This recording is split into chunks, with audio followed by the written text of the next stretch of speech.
So we are still at the harbor front. Behind me is Blocks by Oma, and we are approaching the Royal Danish Library, which is also the National Library of Copenhagen or Denmark. So it's interesting to see that right across it is a government center. So both institutional buildings relating to one another and sandwiching the river stream. And you have a very traditional complex of buildings here, and then all of a sudden we have a very modern architecture right beside it. So the Danish library is actually it's also called the Black Diamond because of the granite finish, the granite cladding at the exterior. It's actually polished. At different angles you will see how shiny it can be, and it's an extension of the old library. So it's one way to introduce new architecture and then from the old architecture. And I want you guys to experience how it's like inside, how you transition from the old building to the new building. The library was actually designed by Schmidt Hammer Lassen. I don't know if I got it correctly, but I think it's Schmidt Hammer and Lassen. So as we approach, you can see bridges, and then we can actually say that it shares the same concept of integrating the roadway with the building, same as the blocks of Oma. So but as compared to blocks, it's very clear that these are bridgeways rather than a building on top of a road. So let's wait for the pedestrian traffic light to turn green. And then as you can see, the black facade, the black granite facade is facing the piazza with the bike parking, and at the same time facing the riverfront. And you can try to imagine that the entire volume was sliced into two, and then the slice reveals the glass facade on both areas so that they can see each other. So the bridge and then this side and this side are communicating with each other.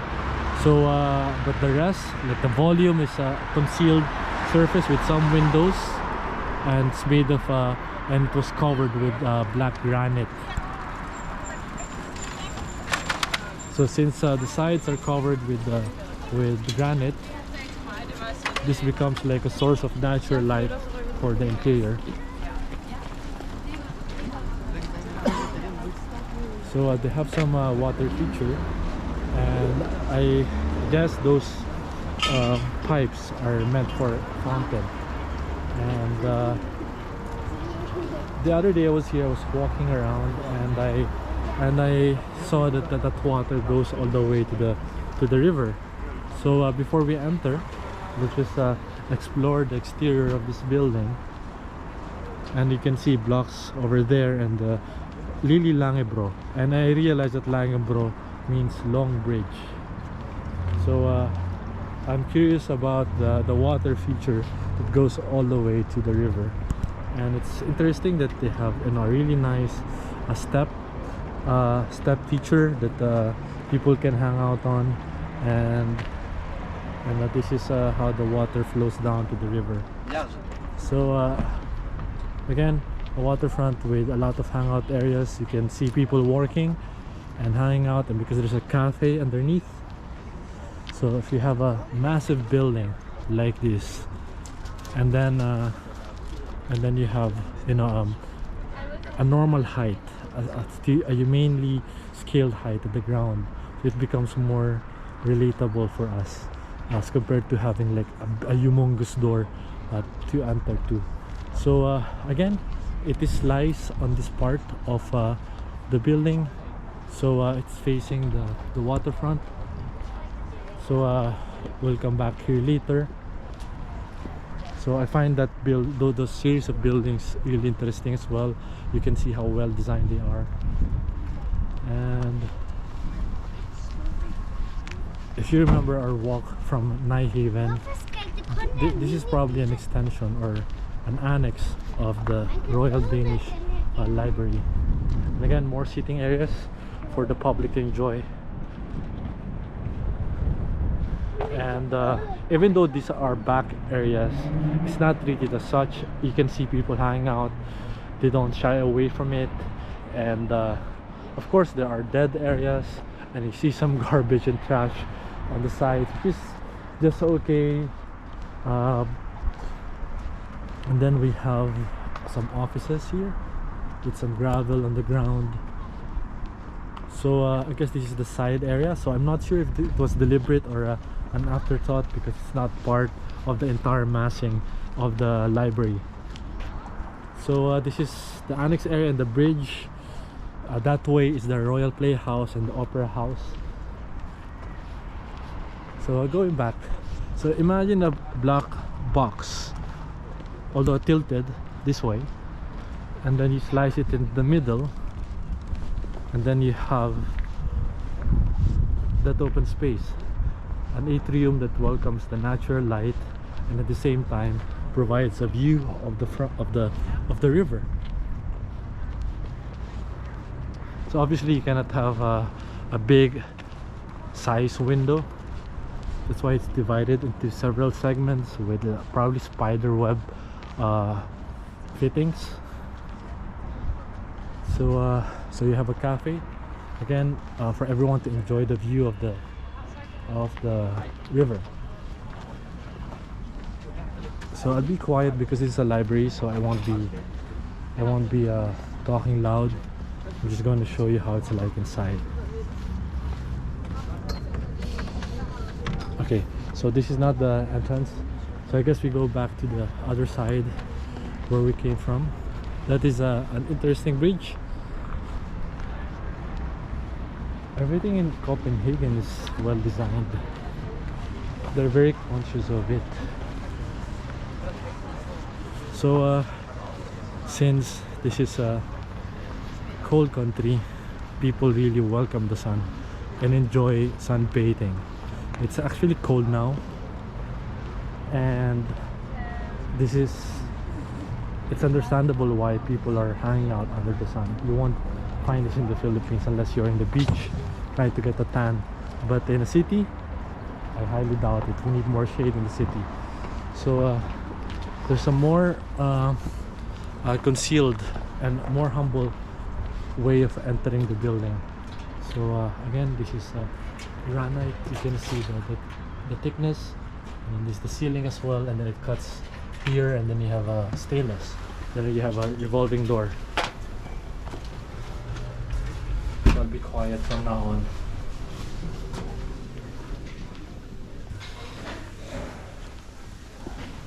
So you have the study area.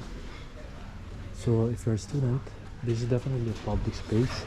So you can easily come here to study and then have your coffee, and they have a bookshop, and then enjoy, you know, having coffee by the river, talking to your students, talking to your co-students, and whoever. Just hang out. So this is really a public space.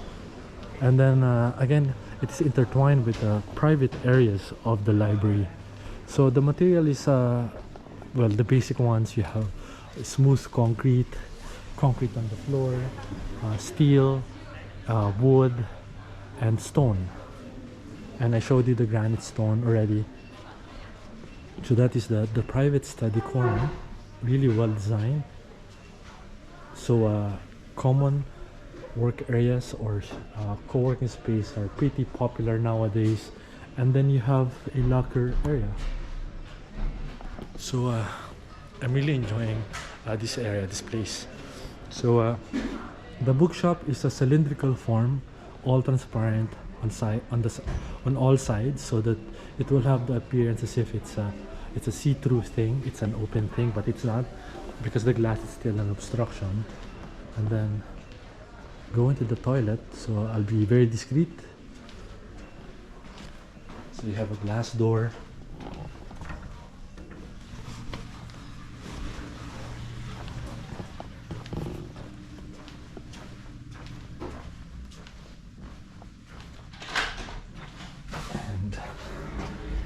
So you have a mirror, stainless steel, and then you have the toilet with a built-in flush button. Let's open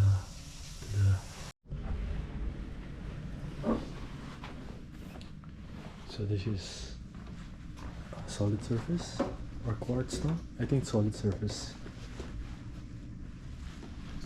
So it's pretty common here to have a unisex comfort room, and then it's just divided into cubicles for privacy. So you know that this circular thing, and then the other side is a cafe, and we go to the atrium. Before we go to the impressive atrium, I want to explore the other side of the building. So again, it's a see-through. You can see the road, much like Oma's blocks. So we are going through the hallway. You may argue that this is a brutalist interior with the concrete finishes. So a lot of lockers, and you have bridgeways for probably the book collections. Oh, I guess this is the back of the house already. So and remember the annex, that's probably how this place is connected to it. So we go to the atrium, so that I think it's the most impressive part of this building. So and then you have the pegs. So these are I'm sure authentic pegs. So you have frosted glass doors that are sliding.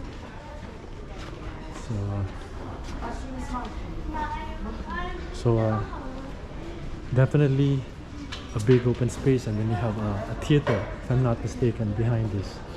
So yeah, so it's not accessible, and then even in the lobby you can study. They provide some tables. So really impressive window or glass window. So again, a cafe, an open cafe, and a salon on the other side. So even at the doorway, it doesn't matter. You can set up tables there. So look at this space, really impressive. So you have undulating balcony areas. This is the slice of the black diamond. If I forget, they call this building Black Diamond because of the black granite. So this is how you enter the second floor. I'm now under the bridge. It has a aluminum cladding, if I'm not mistaken. And then the gallery, that's the gallery. So it's another access from the cafe.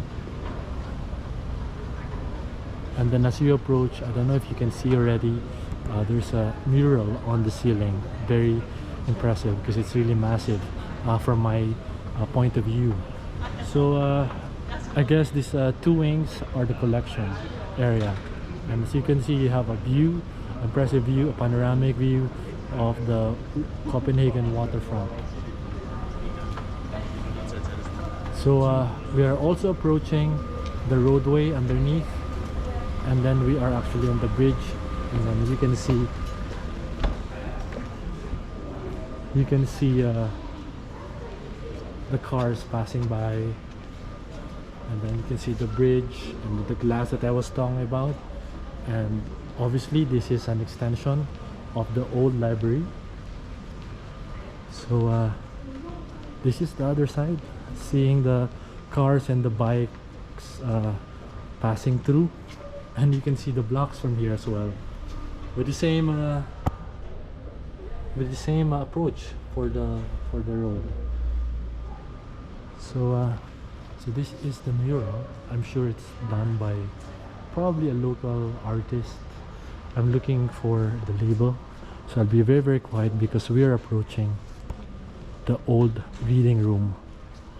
So definitely the old section, or the old building that's now connected to the new building.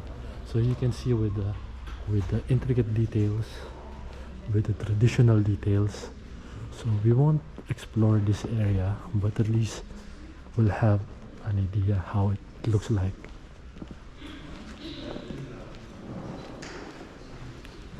So I'll be quiet from now on.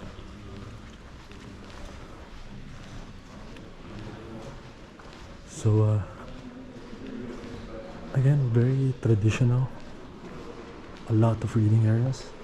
So if you don't like the modern area, you can come here. So let's head back to the Black Diamond.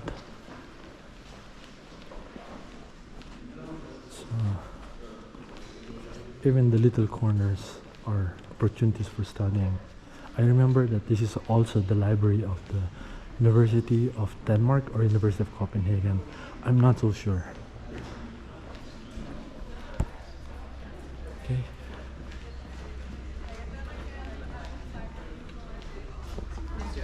So even walking from here, you can already have an impressive view of the river because of the architecture. The architecture becomes a tool for us to appreciate the surroundings, the roadway, blocks, and then of course the riverfront. So we'll try to go to the book section if we are allowed to access it, so that we have an idea somehow or a glimpse of how it looks like. So cameras are not allowed, unfortunately, but at least we can have a peek. So it has a modern interior, and then you have the shelving over there, and then they have a big double height ceiling reading area, and I would assume, yeah, it's the same thing with the other side. So the succeeding floors is the same. So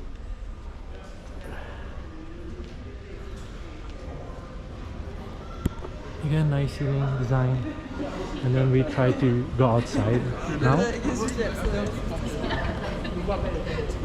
through the escalator, and you can see that they try to light up, illuminate the ceiling as well. Those probably are supports, and then they have, I don't know what they are, but like a waffle type of a surface that somehow softens the lighting, the natural light that comes into the space. So you have a circular atrium cut out on the floor that probably goes to the parking. So there's a gate, and then again, looking out to the waterfront.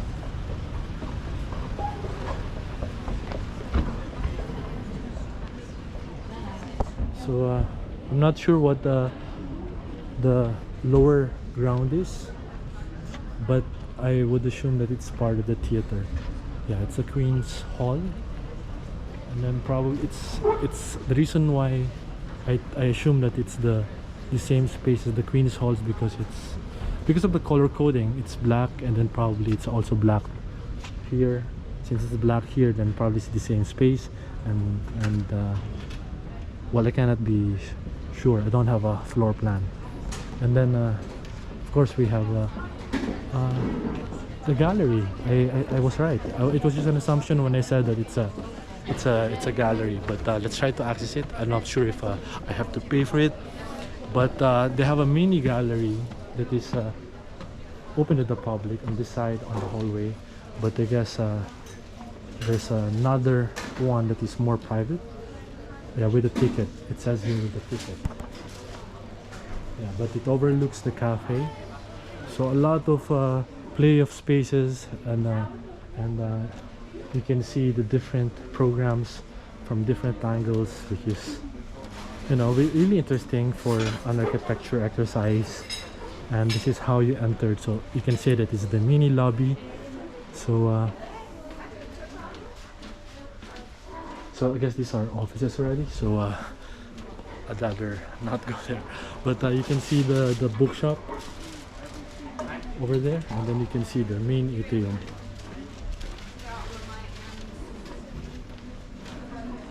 So I guess I'm happy that I was able to visit this place, because I've been seeing this in magazines, and now I was able to document it.